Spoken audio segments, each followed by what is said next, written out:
thank you very much.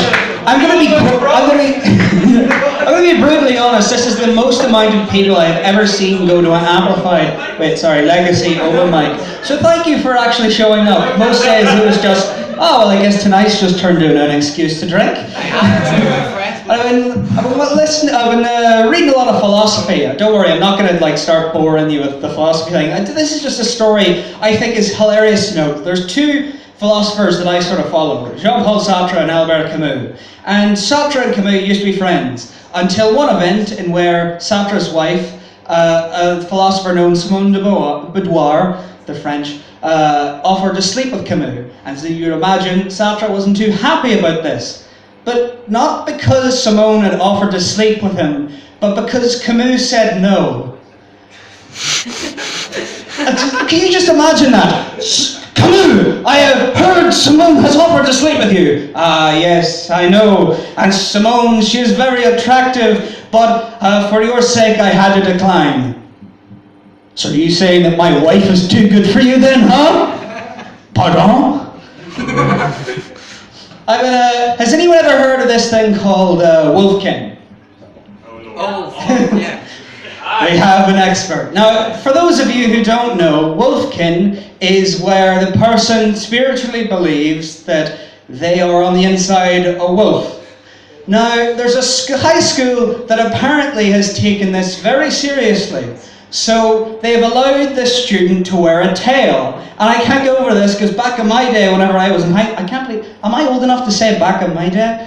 It was back whenever I was in high school. People roasted me for wearing a different coloured trouser, and they get to wear a tail as well. There is an allocated amount of time where this person is allowed to howl. And by the way, this is in Belfast. Someone once roasted me in Belfast for standing up and going, "Oh dear."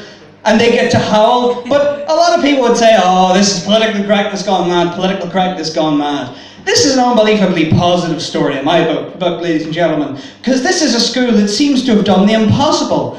They've eradicated bullying. It doesn't matter who you are, what you look like, so long as Snoopy still gets to howl in the corner, you're probably grand. You know, a lot of people would use that story to slag off actual transgender people, and it's an uphill battle trying to explain to these people the actual sort of science behind it. And they'll just get down to the, William, I just don't get it. I just don't get it. Okay. Do you know what you don't get? You ever looked at a globe? See, if you look, from our perspective, we're walking forwards and backwards. But really, when you look at where we are on a globe, we're not standing upright like this, we're standing like this, and we're walking up and down. And through some mystical force, call it what you want, I call it what it is, magic, we just don't drop into the vacuum of space. We're living in a time where it's feasibly possible to understand the President of the United States could unleashed nuclear Armageddon because he fell asleep on the button. I can just imagine him just in the White House just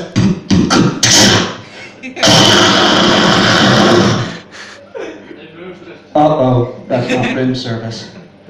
We're so fucked. I walked into a shop one day to find two old people who had made peace with nuclear war. I walked in and they're having a conversation. The bombs will drop any day now. It's not the worst way you could go, It's the same reason, it's the same thing with the Corbyn. Everyone assumed he would lose, and whenever the Labour Party got as far as they did, everyone reacted the same way to a stupid kid who got a C in his exams. Ah, you didn't fuck up as much as you could have. And in a world where there are people who put the milk in before the tea, their biggest worry is, do I have to use the same bathroom as they do? I wish I was as stupid as you. Has everyone seen that Pepsi advert? Oh, yes. Yeah. Terrible social ills. Sponsored by Pepsi. Now, for those of you who mightn't know, Heineken decided to sweep in, and they had an advert of their own, where they said, oh, we're having people having real conversations. So essentially what they did is they filmed people having a pub argument. So they had in the room a bunch of Pepsi or a bunch of Heineken bottles, because product placement. And obviously this advert was fake, because in this day and age, when you get left and right wing people in the same room with glass bottles, 6 of them would be dead. And I just thought it was ridiculous, because now you've got Heineken coming out with a socially progressive advert. I know you're just going to get a bunch of smug liberals buying Heineken just because they think that Heineken has the right idea. I just think that's absolutely ridiculous. Don't you, ladies and gentlemen?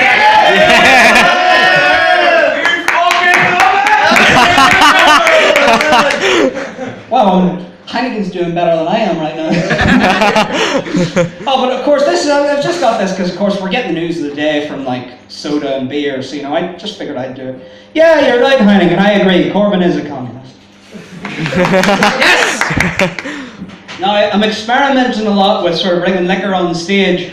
Now, I always thought that bringing a beer on stage would be a bit unprofessional, but I've realised that it serves a purpose.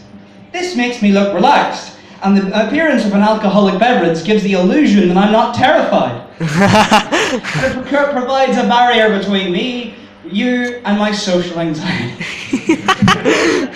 And part of the reason why I have some social anxiety is because I have Asperger's syndrome. And for those of you who don't know what it's like, it's essentially social dyslexia. So, and a lot of people have like, their own ideas of what Asperger's syndrome means. For example, some of you have probably went from this guy's kind of funny to, isn't he so brave? Look him up there. Well, the thing is, with Asperger's syndrome, I just struggle with eye contact. I'll just be talking to someone. It's hard for me to understand body language. So I'll be having a conversation with someone, and they'll be talking to me, and they'll be sitting there going, so, okay, they're saying this, and their tone of their voice goes this way, and it goes up and down, and then they're giving me this look, and I had this conversation with this person, they were just looking at me, and I couldn't interpret what they were saying, so I just, talk with your mouth, not your eyes. I can't tell what your eyes are saying because I'm not even looking at your eyes because I am opposed to eye contact. That's right, opposed to eye contact. I envision a world where people talk to each other's shoes.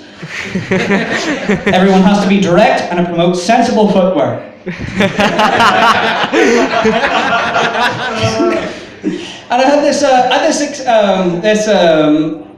I work in a bar, and you get like a lot of like bizarre encounters whenever you work in a bar. I had this Scottish fella come up to me and go, is it the red onion or the black onion? Sorry? Is it the red onion or the black onion? Is this a riddle?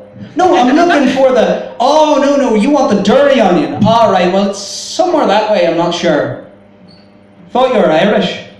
I am, but I don't know where all the bars are, like my fucking GPS. What were you expecting me to do? Pull out a shillelagh and use it like a dowsing rod?